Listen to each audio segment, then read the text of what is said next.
Ladies and gentlemen, boys and girls, welcome back. We're live, and it's Game 2 of Team Liquid versus Kaipi, a best of 3. A loser's bracket match at that for the G-1 League North American European Qualifiers. Liquid currently leading the set 1-0. They need one more game to secure... Oh, that's definitely the wrong bracket. That is your winner's bracket. Well, neither of these teams there any longer. They've been knocked down. Your full bracket, you can see here, winner of this moves forward. They will play, I believe, the winner of EG versus Fnatic, who Fnatic did win. Got to update that as well. Damn it.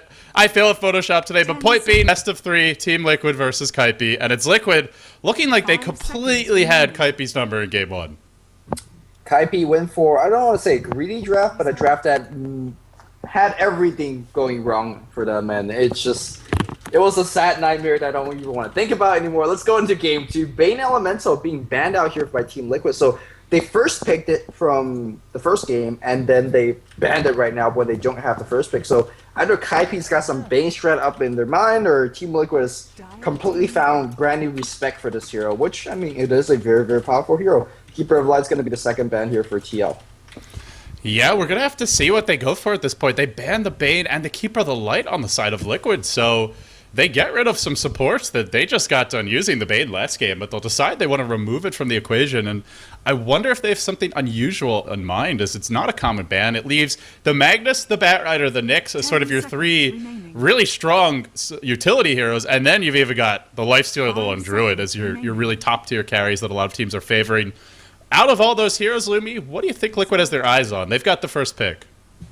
Gyrocopter is definitely one of the go-to heroes that TC, he loves to play it. It's one of the more kind of, I don't want to say imbalanced carries in the match, in the metagame, but it's definitely one of the more popular carries. But they're going to pick up Nyx Assassin here, which I guess against the way that Kaipi likes to play, which is somewhat slower, like to give a lot of room for Eternal Envy to farm. This hero is going to be difficult for Kaipi to play against, because you never really know where he is. You don't know if he's smoked up over the team or if he's going for those solo ganks. It is just a very, very dangerous hero in both the laning stage as well in the mid game stage. In the end, it's Nyx for Team Liquid. So they'll start with the Nyx, and then for Kaipi, there will be a Magnus available for them. Wonder if that's something they'll go for here. Generally, you expect to see it, but it felt like a trap last game to go for the Magnus, the Keeper of the Light, the Phantom Lancer, and surprisingly, Liquid actually bans the Kotal out.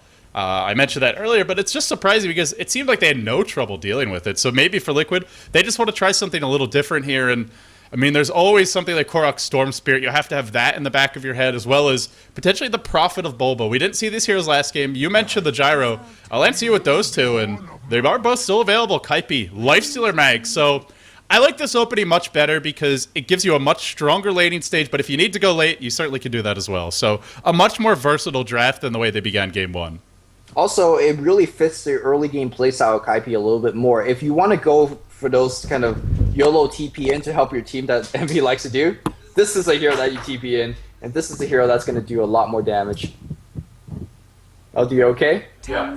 LD has left the room, and I'm going to be casting for a while. I think he's going to grab some water and be right back. So, yeah, I think Lifestealer is going to be a lot better for a carry hero. Not to say that Eternal Envy can't rise. He generally rises a ton. It's just, I feel like if you want to make those early game TPs, this is one of the better heroes to deal with. And of course, Lifestealer is one of the more natural quote-unquote counters against the Nyx Assassin, because Nyx Assassin, when he gets in trouble, he pressed that I win Spike Carapace key.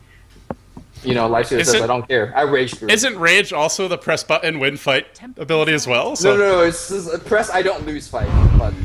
Yeah, we'll see. Liquid, they go for the TA now, so it's going to be Korok taking the TA mid, I imagine, at that, and they'll go for the Clockwork. So it looks like a support Nyx Assassin. For Liquid this game, by picking the Nyx, it does limit their ability to run a really strong aggressive tri-lane, so it looks more like Liquid wants to do something defensive, and maybe something a little bit more late-game centric. You mentioned the Gyro. I imagine if they can get their hands on it, they'll be considering it at any rate. And so for Liquid right now, it looks like we need TC's hero, as well as the support hero. Likely whatever IX Mike is going to play as that hard support. Yep. Also, I like the second and third pick here from Team Liquid. It just makes Lifestealer's life very, very difficult. Cogs is going to push him back. The traps is going to be basically, of course, slowing him down whenever he's not raged. But more importantly, you can't really focus either of these heroes. They're going to be very, very tanky. Refraction is going to make you say low when Lifestealer is going to go on you. So for the most part, despite how Lifestealer is one of the most popular carry nowadays and very, very strong hero, I don't think I don't think Team Liquid really cares. I think Team Liquid's got that hero's number. Yeah, let's see what Kaipi goes for as that final selection. They've got two of their big farmers now with the lifesteal of the Magnus picked up, and we'll have to see. They're generally a team that likes to put Envy in a 1 role and just play kind of a standard 4 protect 1, very defensive style. I don't know if they'd look to adjust it, but if they want to do something different, they could even look towards picking up a secondary core hero, something like potentially a gyrocopter. Maybe you run the lifesteal in an aggressive tri-lane. As far as the hero picks go, Gyro does fine against Clockwork. In fact, I think most would agree that if he plays it correctly, he should come out on top because he can harass with Flat Cannon for long range, and Rocket Barrage will actually screw you.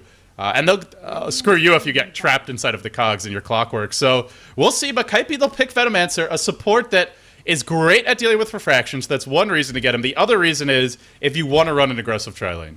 Yeah, and it's a great level 1 hero at that. So you can get a ton of kills by making sure. A lot of people have been playing against things like Twin Edge Dragon nowadays, and Rubik, Shadow Demon. They have forgot simply how strong Venomancer is. You hit a Gale, you get a kill. That's how powerful this hero is. Despite how the nerf to his mana cost, you carry a couple extra clarities. So I think Kaipi is looking to take early control of the game, and basically a 180 of how the draft went from the last game, where you just basically try to hunker down and try to get farm early. Now they want to get kills, and I like this a lot more going up against Team Liquid. They even passed up on strong top tier supports that a lot of other teams would favor. Things like Shadow Demon, who has a decent number of ways to remove refraction charges of his own. Not quite as good at getting those level 1 kills, but still a strong killing hero, especially if you want to combo him with something like a Lina or a Leshrac. Even a twin-headed dragon isn't too bad in a pinch. So there are other supports they could have gone for that offer you somewhat similar killing power, but instead they go for what I imagine is just what they view as the best way to deal with Korok's TA, so hoping to make sure his refraction is as ineffective as possible in these fights. And, well, they now pick a support who doesn't really scale particularly well and doesn't have a whole lot of stuns if it goes later in this game. So we'll see if that comes back to haunt them, but it does give them a stronger laning stage. Like you said, I feel like they just want to take control over this game. I completely agree with what you were saying, and for Liquid now, they need the IX Mike hero, they need the Fluff hero. What does Kaipi need?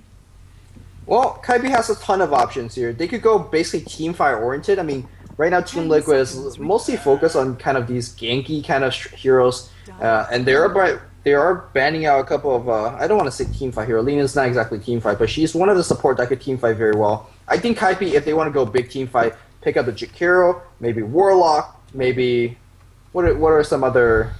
Maybe if Void is going to be your other carry, but if they want to go big team fight, that's going to be one way to do it. Also, if they want to go 180 and says, all right, we want to focus purely on early games, get a couple of better tower divers. That's not too bad either. I feel like Team Liquid, although they have some very strong individual picks, they're not very synergized so far, and I think Kaipi could take advantage of that. Yeah, even a hero like Clockwork, the cogs can really work against a Templar Assassin, where maybe you cog her away from a target, and potentially Korok doesn't get to use all his abilities in the fight. Nyx might not be able to get a range for a stun. It's got a decent range, but it's not amazing, and even things like Vendetta hits can be hard to get off with the cogs in play. So for Liquid, they're definitely going to want some ranged heroes as well, and maybe something, I would say the Lina or the Leshrac, but Kaipi have banned that out, so maybe we're even looking towards a Shadow Demon, potentially something like a Rubik, and still curious what TC will play. I think it's a good game for a Gyro, though. If I'm TC, I look at this and say, we need someone who's got range. Clockwork jumps in, hooks someone, TA jumps in. We want someone who could sit back and plink away and do a lot of damage in the process. So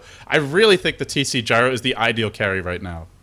Well, it is if you don't get hit by Gale. That's one thing that a lot of people did forget about Venomancer, is that if you Gale somebody, you could pop the BKB, but the slow remains on you. So that's going to allow Magnus and Lifestealer to easily get up on you and right-click. And Gyrocopter don't work so well if that's the case. I'm not positive whether you could Manta out of a slow from a Venomancer Gale. I don't think you can, actually. I'm not sure. I'm not sure.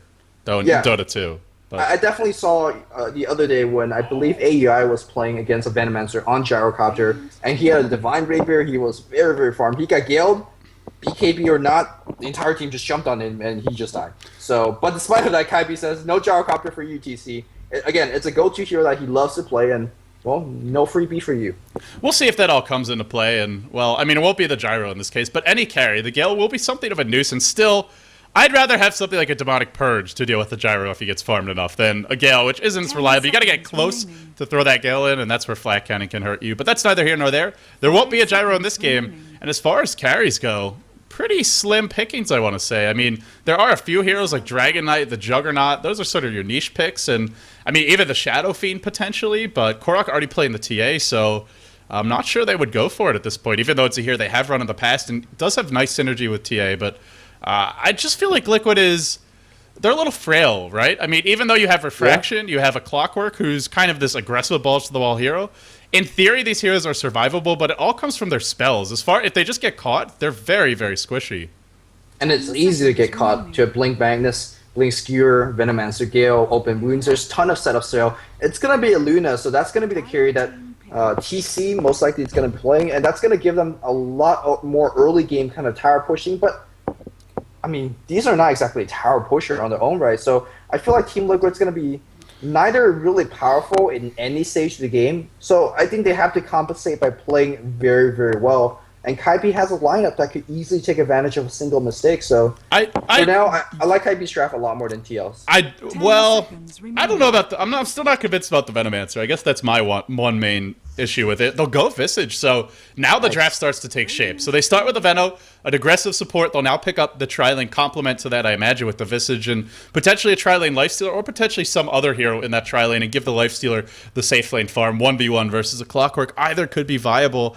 And for Kaipi, they do get two supports that don't really offer you a whole lot in terms of true disables. So things like BKB, sure you can Gale, but that's not a stun. That's not any sort of hard disable at that. And for Liquid, I like the fact that they go back for the Luna because you're up against RP, and right now that's the only true disable on Kaipi's side. So you have two carries, albeit fairly low-range carries, but they're mobile, TA and Luna, and they'll finish it off with the Enchantress. But just to finish my point, by going for the Luna, they ensure that unless RP hits both of these carries, someone will be alive to dish out the damage. So Liquid, they looked like a very kind of defensive, almost Dignitas-esque draft with a lot of level-dependent heroes, but they rounded out with one of the most aggressive supports in the game, the Enchantress. What do you make of this? I'm not sure if this is going to be the return of the farming fluff and stuff Enchantress, where he sits in the jungle, goes straight up Hand Midas, Axe Scepter, Hex, and have it all farmed up by the 25-minute mark, and come out of jungle and start rocking, or this is some sort of a very, very aggressive lane and try to, fight at that level 1, which is somewhat scary against a Venomancer now Visage. There's that Chronosphere, there's going to be the Faceless Void, so I expect it's going to be offensive trialing coming out from Kaipi. You put Eternal Envy on that safe lane, and then hope for the best, and we'll see how Team Liquid make of this. I mean, if it's going to be a 1v1 matchup between Clockwork and Faceless Void, I gotta give it to the Faceless Void, who lanes a little bit better. Once he picks up the Ring of Health, he's going to be fine, and I just don't see any laning combination that Team Liquid can put against Kaipi's offensive tri-lane. It's looking very, very scary, no matter which lane you're going at. Well, the solution could be Fluff and Stuff getting a Wildkin. Then the lane's over. So we'll see if that comes to pass and the GG Tornado flies out, but it's going to be a tough lane for Liquid, and I think their goal will just be sit back, don't die. It was pretty much what Kaipi was thinking last game, except that for Liquid, the don't die will last until Korok gets, say, level 7, maybe gets his phase boots or his treads up, and then the bottle, and has a TP and a good rune. And then Boba having level 6. So I think for Liquid, sit back, don't die, until your two key heroes, the two solos, get the early levels, and then you could fight. But yeah, at the early levels, they will have to play defensively unless Fluff and Stuff gets an amazing combo of creeps off the bat. So with all that being said, guys, it's game 2 of Kaipi versus Liquid. It's Liquid leading the best of 3 1-0. The loser of this best of 3 goes home. It's the G-1 League, North American, European qualifiers, brought to you by Beyond the Summit. I'm LD, he's Luminous, and these are Kaipi's players. Bone 7 on the Lifestealer. Arise, going to be handling that Magnus, rushing the bottle. Zizo, going to be playing the Venomancer. Looks like he's pulled Envy again. Even before I click him, I can already tell, and indeed he has been pulled. And Pylai Die, last but not least, going to be handling that Visage. So, and Eternal Envy, he's playing for the anime, Lumi. He definitely is. Before I actually introduce the Radiant players here, there is a courier being upgraded. So not only has he pulled the carry player, he's also upgraded courier. And Kaipi is one of the few teams, I think they're the first team that has started doing this. And what they do with this courier is when you go offensive tri-lane, courier's sight vision alone will block camps from spawning. And that is a huge annoyance factor against junglers. A lot of times other teams spent that 75 gold for Observer Ward or 100 gold for the Sentry Ward to ward off the jungle. But the enemy team could deward this. You cannot deward a courier flying over your camp. and they will be parking this for the 30-second mark as well as the 1 minute mark before they send it back for the quick bottle. It's a cute little tactic, but the problem is Liquid's already see this, and they're heading top. They're going to take their aggressive tri-lane there, so sure, you're blocking these camps. It's not like Bulba's going to go farm them. Now, he is going to be left against a pretty formidable tri-lane at that, but with Cogs at his side, and I'm not sure that Kaipi will be able to find the kills. I think you definitely can, though, because you do have 2 ranged heroes, and Visage having very long range at that. Not guaranteed that Bulba will escape even with Cogs, but certainly not going to be an easy frag the way that some solos would be in this situation. Yeah, very smart adjustment coming out from Team Liquid, but let's quickly introduce the players here. TC is going to be farming up top here on the Luna, running an offensive tri-lane, if you will. IX Mike down to playing the Nyx Assassin. We do see Fluff and stuff in the jungle. Grabs that OP Wildgun. Going to be playing the Enchantress. Mid lane is going to be the same matchup that we saw in game number 1, Korok on the Templar Assassin against Arise's Magnus, and last but not least, Boba playing Clockwork once again on the bot lane as well. This time against the tri-lane being handled by Bone 7. I think the supports for Kaipi has to rotate up top, or Eternal Envy's not going to get any farm, or we're going to see a complete rotation of all the lanes and put Eternal Envy bot 1v1 and rotate or tri-lane up top. And Void's a hero that needs a lot of farm. I mean, this is a carry hero that has 2 passive abilities that are amazing as steroids with the items, but are pretty much useless without items. Things like Bash and Backtrack, they're alright, but if you don't have a big HP pool, Backtrack doesn't do much for you. And speaking of which, Eternal Envy taking a lot of damage at level 2.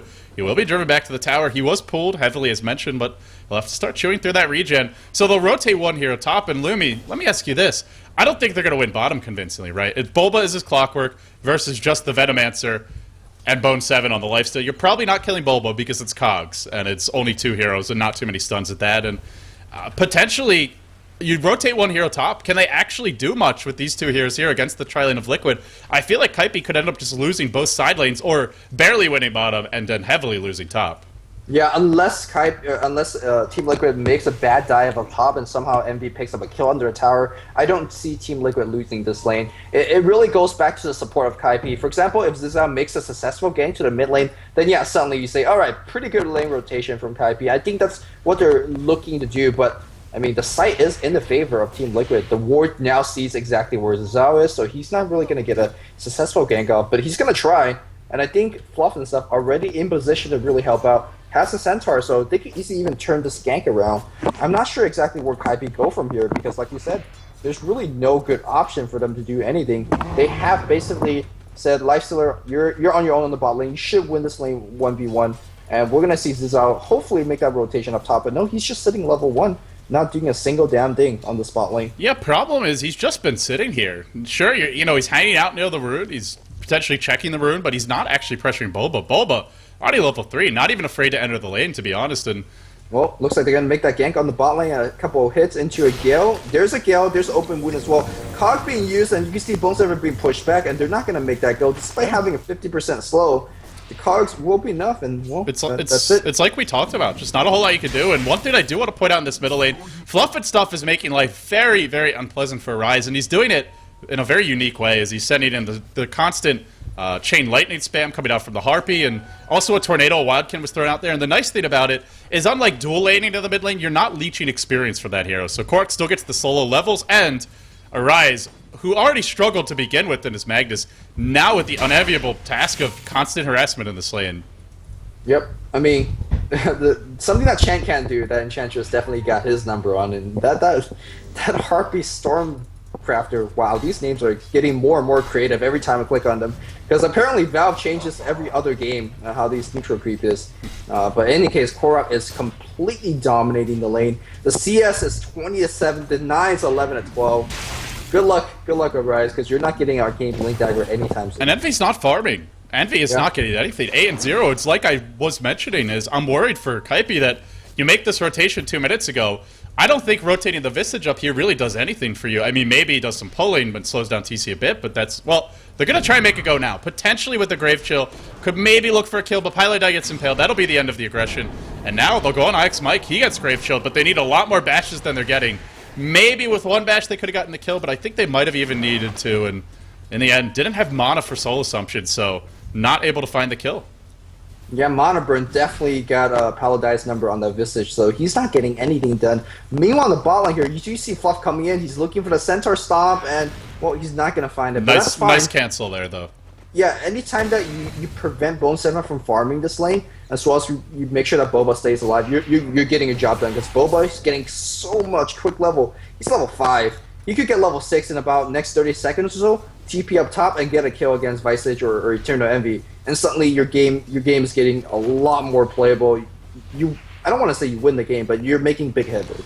It really does feel like the weakness of Kaipi is just this. Well, this could be the opening though. The Gale's gonna come in, catches out TC. Looks like this might be our first blood. There is a mana for a Soul Assumption now. Won't even need to use it. And in the end, he'll go down. Now they want IX Mike. Could be 2 heroes to fall. Well saved was that Soul Assumption. And now Envy looking for the finishing blow. IX Mike gonna run away, dropping low, but not actually gonna fall. The teleport from Bulba. Maybe they just leave him up here. But for the moment, Kaipi, they get the first blood. They get a much needed kill. And in spite of that, I'm just looking at the support levels right now. It's a level 2 Venomancer, a level 3 Visage. You compare that to the supports of Liquid, getting so much more out of the laning stage. So they make the adjustment in the end, Lumi, but I really feel it was late at that. Yeah, I think it should have came at least at minute 1, or if not minute 2, maybe smoke gank mid or something. A Rise back in the mid lane though, having big trouble. He's gonna skewer back in, but Korak says, "Thank you for the free ride. I'm gonna go for the kill." Trap comes in, Rocket comes in as well. That's gonna provide sight. A Rise, one more hit away from death, juking, and he's doing well. Turn around for a shockwave. No mana for that, so now he does. Oh. Now it's a little bit too late. Bone 7's here. He gets netted up by the Dark Troll Warlord. Maybe could have looked for a kill, but worried about the refraction. Won't even bother in the end. Korak didn't have mana for refraction though, so I think he could have gone for that, with especially having phase boots, but decides not to. Plays it safe in the end.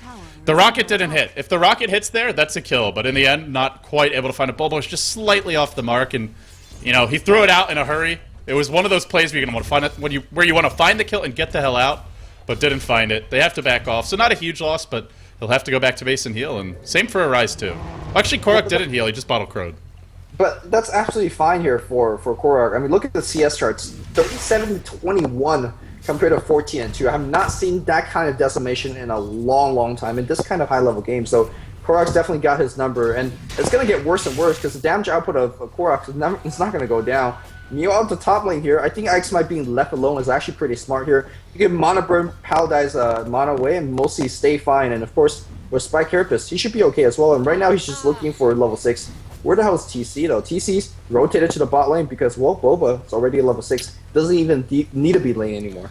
I mean, for me, Liquid supports are just getting a lot more done this game. IX Mike saves the Luna top and allows TC to get levels and farm in a what should be a tough lane, an off-lane Luna. Something that, we even saw Burning really struggle to play that off-lane Luna back at the International too. Well, that was just... Yeah, that was a bad game, but I'm just saying, this is not a strong offensive tri-lane hero in general, or even dual lane at that. And you look at Fluff, he's created pressure mid, he slowed down the Magnus, he gave Korak a nice start, he's also pressure bottom. The supports have been creating space all over the map. For Kaipi, they had the one gank top, but I haven't really felt their presence aside from that. Yeah, they did get a ton of gold because it was first blood, but yeah, the gold lead is not exactly in their favor. And 1,000 gold lead coming from Gradient, considering that Fluff and stuff is jungling a lot better. He's found himself a couple of Wildkins, and instead of actually sending that Tornado in lane, he's been stacking camps and then sending Tornado to farm multiple camps at once, and that's putting him, that's why he's having such high level, despite being able to help out multiple lanes. There's another Wildkin, so look towards him to make a couple more stacks, or maybe he's starting to look for a little bit of tower pressure on the bot, as, you know, only Venomancer is here to really do anything about this. Bulba's now on the prowl, level 7, bottle and boots up, and the teleport scroll as well in tow. He's going to head towards the top lane. Looking for Pylai Die, and he may be about to find him. IX Mike knows he's here, potentially. Oh, he's going to scout him out. This looks bad. Where's that hook? It's not coming yet. Wants to hold on to it. In fact, they're backing off, maybe worried about a rotation. The Chrono catches out too, but if they don't bring IX Mike down now, he's going to Carapace. It doesn't matter. Soul Assumption is there, and a great Chronosphere from Envy. Not afraid to use it for a kill, and a desperately needed kill. Now he's starting to accelerate his farm. This is exactly what you need to do as Faceless Void. Every time that a Chronosphere is ready to go, find that kill. It has a fairly low cooldown, and early game, what are you going to do? Use your Chrono to run away? It's better to use a Chrono to basically get a solo kill. Like how Magnet's been using those solo RPs to get kills. It's just a free ganking tool. It sets you up perfectly, and that's what we saw there. So look towards Eternal Envy to do a little bit more of that. But I'm looking at this mid lane. where the hell is the recovery from Arise? I don't think there is going to be any. And sooner or later, Korok's going to start to go for these very, very aggressive solo kills. I can't even really fault Arise. It's a tough matchup to begin with, and then there was fluff and stuff on top of it with, I think there were like 6 or 7 Harpy Storm Chain Lightnings, and, you know, and then you throw in a Wildkin Tornado. The threat of him coming again for an actual smoke gank is always there. I can't fault Arise one bit for his predicament, but it is a predicament at that, and he needs a Blink Dagger. He needs some farm to be an impact player later in this game. Sure, you've got Chronosphere from the Void, and you might be thinking, well, can't Envy just initiate? Problem is, Envy really doesn't want to go in first. You want the Mag to go in, drop all his spells, and then Envy comes in and cleans up. If he goes in first, he gets stunned by the Nyx, he potentially gets hooked, and if he dies, I mean, that's going to be your big damage dealer, as Bone 7 isn't really getting much farm right now. It won't be effective under Cloud of Chrono, as he won't be able to get hits off, most likely. Yeah, Envy's going to be your counter initiator. That's exactly how Kaipi's going to be playing for most of this game. And I gotta, again, you were saying Fluff's doing a lot. I also had to applaud him. Not only is he doing a lot in terms of moving all over the map, he's also keeping his own level and farm up, and he's going to be the secondary DPS. Chronosphere might be a big thing, but if he isn't caught in that Chronosphere, those Impetus into the Chrono is going to hurt a ton, no matter who he sees targeting. So, yeah.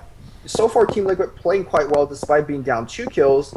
And I gotta also say, though, this kind of passive play definitely favors Kaipi because all they want to do is rise towards the mid game. And once the mid game's in their control, even if they're down a couple thousand gold, they have the team fight to come back. Fully agree with you, Lumi. That's a great point. And the thing is, they haven't actually lost towers yet, but I imagine this is the calm before the storm. If you're Liquid, you want level 6 on Fluff, which is just secured now. Impetus, you mentioned it, a ton of damage. That could be the difference between a crucial hero like the Void walking away or dying in a fight. And on top of that, IX Mike isn't level 6 yet, but it is coming soon. So when he gets level 6, and Fluff and stuff already having his, TC level 7 has his Eclipse and his maxed out Lucent Beam. You really want 7 before you force too many fights with a Luna-centric team. That's where I think they look to go, and maybe you wait for the Blink Dagger and Korok. So if they wait for all of these things, I think they'll have them all by like the 14, 15-minute mark, and there won't be a Blink on the Magnus by then unless Kaipi wins some crazy fights. So I think it'll be the same story as last game for Liquid, where they wait to get those core items and levels, and then they just go, and they look to keep on going.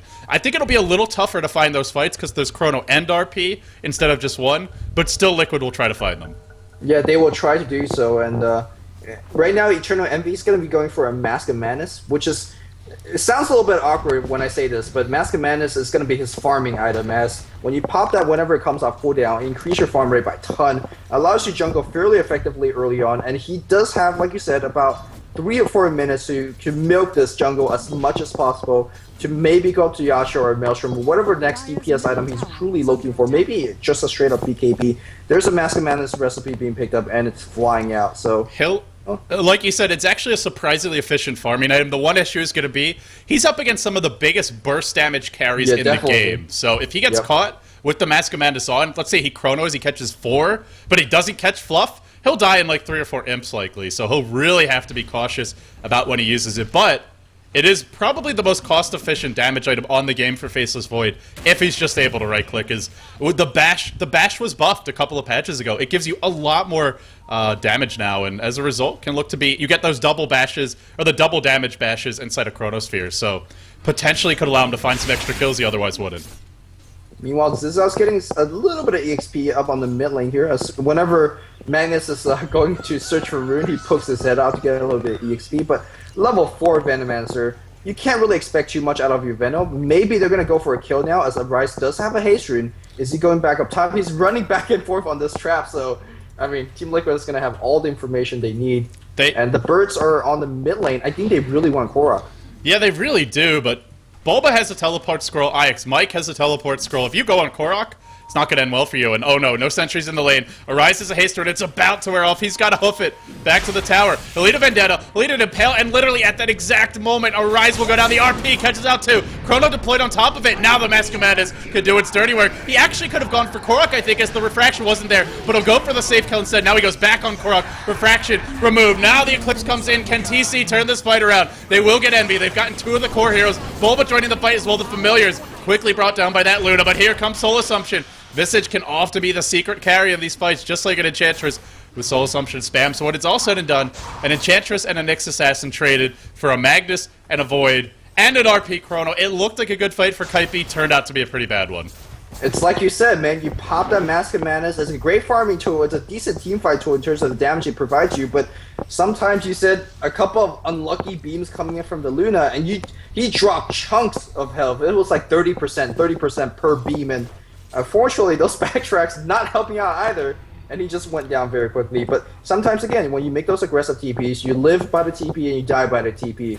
He's gonna Mask of Madness back to the jungle and hopefully play some catch up.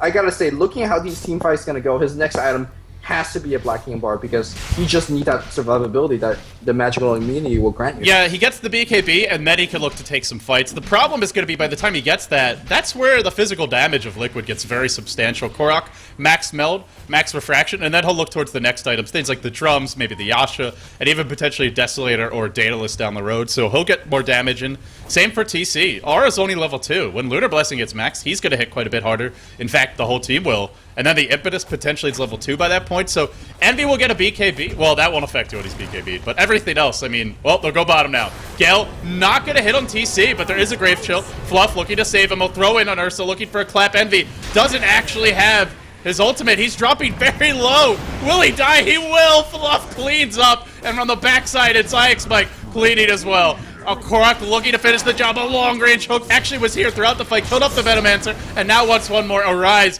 cogs himself in, but it looks like he'll go down too. It's Liquid. Even before that 15-minute mark, they fought. You give them an inch, they'll take a mile, Lumi. All of a sudden, same story as last game. Another triple for Korok, and it comes on the TA, and they're looking at 2 towers off of this. You could make those TPs, but they gotta be a smart TP because Magnus didn't have RP there. Chronosphere wasn't up, and they TP'd in, pop Mask of Madness, and turned around and died. So, I don't know. It's not looking good for Kaipi. You give away that mid kill. That mid kill was fine. I think he played well. He jumped in Chrono 2. The beams were not there. The backtrap were not there. But this was a totally different story. And I think they're going to get a little bit more as they're going to try to go into Roshampe. Chrono is back up. Oh, this We're going to have to see a big Chrono right now. Can he get there in time? He's too late. Already the Aegis up with Korok. Bulba may go down. He will. So sure they get the Aegis, but if they lose a bunch of heroes, it will be bad. TC is trying to bail him out. Throws out that Eclipse. Finds one, but needs more. Envy, oh, you know he wants to jump in, but the only hero that was in range was Korok, and he's got Aegis. So in the end, Lumi, not going to be able to find anything off of that, and we're now looking towards the mid game where Liquid could be as aggressive as they like, a dramatic spike upwards on the gold graph. Just pretend you didn't see that, because that makes it seem like this game is out of reach. And I guess for me the issue is Kaipi. I feel like their 2 supports just won't offer you much from here on out. Yeah, they're depending on the Void as well as Magnus to win the team fight. And let's not forget that Fest does do a decent amount of AoE damage as well. But aside from that, they really need item to pick it up. And the fact that they say, alright, I know your Eclipse is down, we have our RP, we have our Chronosphere, we just lost some big team fights, but we're still going to try to muscle down this tier 1 tower. But Envy is taking a ton of damage. I don't think they can even get that. Yeah, they just have to back off. So it's sad day. Zell, oh no. He's going to eat a trap and he's going to die. No, Cog is going to come through, and yep, that's a free kill. It's really the risk of the Venomancer pick is, I mean, sure, maybe he could have gotten a few more levels in the laning stage, but this is pretty much what the hero amounts to. If he gets caught, you hook him, you stun him, he just dies, and doesn't even have a Poison Nova to throw out in retaliation. No form of punishment available. You compare that to here, like the Nyx for IX Mike. He's doing loads of harassment. He's keeping them back well behind the tower. He'll actually be spotted up by familiars. Went for a Vendetta gank. Won't find it in the end. But the pressure and the amount of presence that the Liquid supports are able to exert on this map, it's just incomparable. Kaipi can't really do anything with their supports, I feel. Yeah, their supports are very, very underfarmed. They also aren't exactly good at heads-up engagement, like you're saying. I guess your supports provide you more utility, right? The Visage gives you more map control. Visage, I also believe, could stun through the Chronosphere. I'm not sure whether to get attack into it. So I'm not sure if there's a little bit of added synergy in that. And of course, Venomancer is not that bad in terms of slowing down a push or giving you vision here and there. But they're just not exactly good at heads-up engagement, which is exactly what they need right now. Arise, popping that region rune, getting ready for the next team fight, which may come very, very soon. Okay, so it sounds really bad for Kaipi, right? They're down by about 6,000 gold. They're down by about 7,500 experience. But I do see a slight ray of hope in that they have 2 of the best teamfight ultimates in the game, and a hero in Void, which when he goes for Mask of Madness, doesn't actually need that many items to dish out a ton of damage. Sure, he's squishy, but, I mean, what are you looking for? Is it the Blink Dagger on the Magnus and then sit back and turtle? How can they find their way back into this game? I think you basically pray that you hit 2 or 3 big Chronos. Nice night here on the mid lane here. Don't chase that kill. Yeah, back off. They're just gonna be playing this is passive. bad. Top lane, Envy being stalked by Axe Mike, who's going to go now with the Vendetta, the Impale, the Monomer, and the Hulk. I don't know if it's enough, though. Envy trying to time walk out. Bulba, the Rocket is there, and unfortunately, no backtrack luck for Envy this game. It's only level 2, but I don't. If he's gotten one, it has not been in a crucial moment yet. Yeah, I have not seen a Chrono backtrack at all. He also popped his Master Madness before he ate that rocket, so he just died. Back in the mid lane, though, they're going to focus on Korok. Gale is going to hit, and Korok might actually just die here. Oh, no. He may die twice. Fluff's here, but I don't know what he can really do. No, he won't. No, Fluff's here. Never mind. Fluff's here. Look at that damage. They already used the RP. Oh, actually, Fluff going for the kill. He's got to be very careful. He does pop his OP heal, and in fact, he's going to turn around against Bone 7. He's going to rage out of there. Zizao's going to be okay as well. Yeah, without Gale and RP back up there, Korok's going to be absolutely fine. But they still got the Aegis, which isn't too bad. The big thing right now is that Envy, he started as 3-0. Now he's 3-3. So he hasn't made too much headway in the past, I want to say, 10 minutes. So you can't have a void game like this and expect to win. It's gonna be tough. In order for him to come back, I feel like Envy just kind of has to really avoid the fights and just farm. Get a BKB, maybe. The thing is, he TP's head along in every time there is a fight, so he wants to be in every fight. I don't know, man. Void's a hero that should come to the fights, but he's got to be selective about what he comes in. I think it was fine for Envy to join that fight mid. It didn't work out perfectly for Kaipi, but I think it was a good decision overall, and I just think the other fights have been questionable since then. That's where you probably should have been sitting back, farming the BKB, looking towards the mid game. Right now, you can see on the bot lane, they're baiting out a teleport scroll from Team Liquid. The birds are there, Eternal Envy's there. They don't want to show too many heroes just yet. They're like, oh, free juicy creeps. Team Liquid says, yeah, you can take that tier 1. We're going to take your tier 2. We'll take that trade any day. If I'm Liquid, I mean, I see a juicy lifestealer who's got an armlet and already 1500 HP when it's turned on. That's not really an easy kill. I'd rather just take the tier 2 top. Even if I lose the tier 1, and they will, but a good trade for Liquid.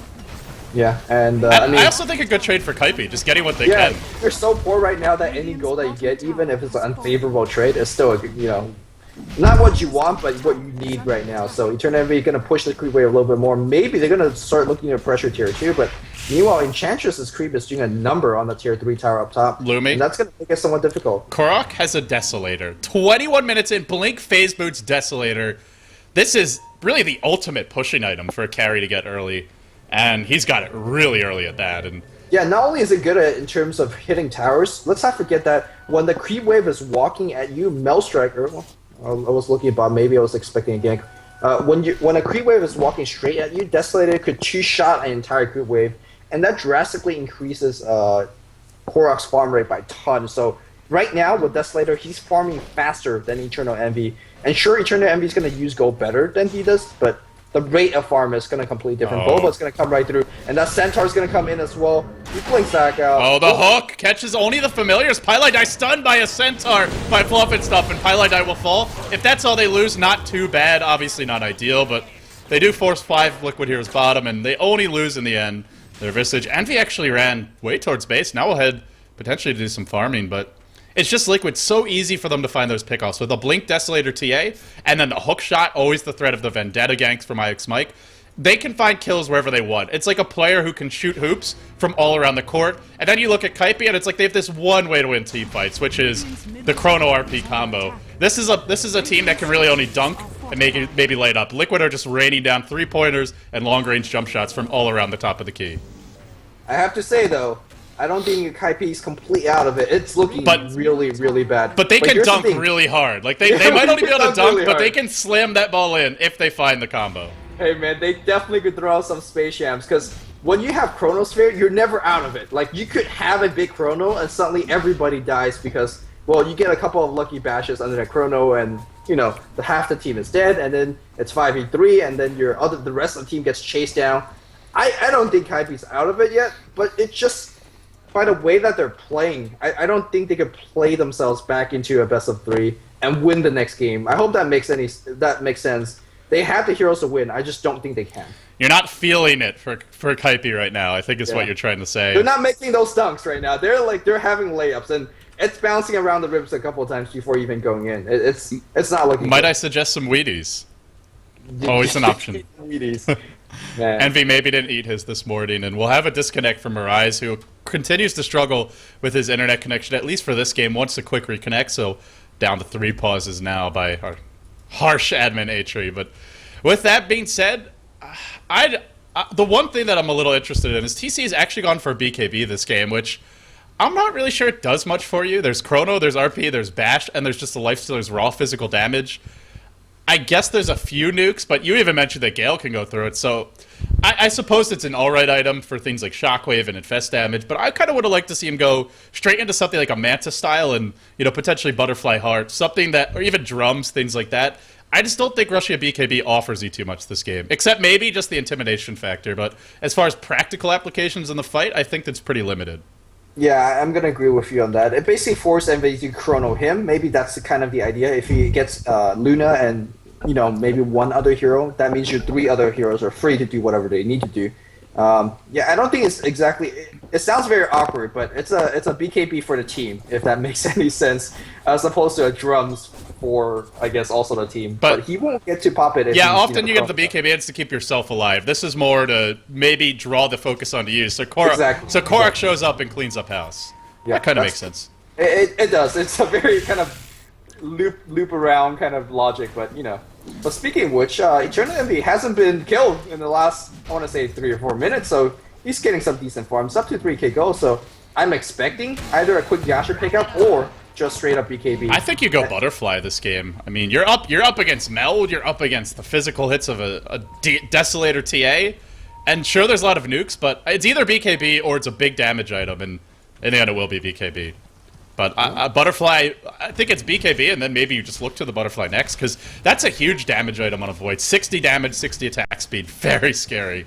Yeah, he really needs every bit of attack speed that he could get. Maybe not so much since he's got the Massive Madness, but still, every attack speed drastically increases his DPS because of time lock under that Chronosphere. Looks like they're going to try to bait Envy into committing into this Tier 1 tower destruction. His entire team's behind him. Do they know that? That's and there's an Infest Bomb as well. Are they prepared for that full combo? The tower's going to go down, denied by Fluff. Then Envy got a time walk away. Right as the Rise goes in, some serious miscommunication here, but it might not matter. The Skewer pulls 3 back in. Maybe it will in the end. Envy being bounced all around like a ping pong ball, unable to find a Chronosphere. Out of mana to find one, and TC comes in. The cleanup crew is here. Oh, Lumi, what a catastrophic team fight. It is not done yet. Bone 7, probably going to be the last one to go down. He could on Watango. No, he can't. Ultra kill for Korak. Boba jams it in with a hook shot. 5 heroes dead in the end. That was one of the worst miscommunications I have personally ever seen. Envy time walks away right as the RP Infest combo goes in. Yeah, I think Envy backed off, and then right at that moment, Magnus went in. If he didn't back off, that was the team wipe going the other way, and that's exactly what I mean by Kaipi never being really out of it if you have all the necessary tools and weapons, this being the Chronosphere as well as the RP. They just messed that one big. It's like one of those dunks that you make that not only does the ball not fly in, like it just ricochets and like hits your own basket on the other side of the court. That felt like that. It bounces out. It like hits the girl that you've been trying to like get a date with for the past few weeks in the head, and she gives you a dirty look. Never wants to see you again. Yep, that's the kind of dunk that was, not the one that Kaipi was hoping for. And here's the thing, man. They need that dunk again right now, because here comes Ix, my 2-man impale. Hookshot comes in right now. Where the hell is that Chronosphere? He's being bounced left and... Oh, Envy's got to run. He can't do it. There's a Chronosphere, but he's using on the run. The huge... Oh, no. He dies on the other end of the Chronosphere. And I think Kaipi is out of the tournament. Yeah, as much as it pains me to say this. This is the end. Yep. This is the end. Defense of the animes has failed. Eternal Envy, not able to bring the true Dota to China, unfortunately. The anime has fallen. And with that, Kaipi, I won't even say it's been a good run, because honestly, after some of the performances we've seen from Kaipi, if you're a fan of the team, this is highly disappointing. But good news is Liquid looks solid, and they did not look solid against EG, so they bounce back and get a crucial win and keep their dreams alive. Yeah, Team Liquid definitely played well. I just loved their... the one thing that impressed me is they saw the courier and they immediately said, alright, yeah, you can swap for a courier camp, whatever, we go top lane. It just had very, very poised rotation, and that was impressive to me, and I think they deserve the win. It was the composure. Something they lacked versus EG, they had it here today. Ladies and gentlemen, this was a best of 3. It's the G1 League, but we're not done yet. We have one more match coming up for y'all a little bit later this evening, but we are done with this match. It's a wrap. Book it. Liquid 2-0 over Kaipi and moving on to the next phase into the losers bracket round number 2, where they will await, I believe, the loser of EG versus Fnatic. So with all that being said, I'm LD, he's Luminous. Thank you all for joining us, all 12,333 of you. We do appreciate it. If you enjoy our casting, be sure to follow us. Follow me on Twitter, twitter.com/LDDota, and of course follow him as well, twitter.com/LuminousInverse. Thanks for tuning in, guys. Stay tuned. Later this evening, we'll have Mouse Sports versus Dignitas. That one also a best of 3. That one also an elimination match. It will kick off in about 2 hours and 30 minutes. We'll see you then.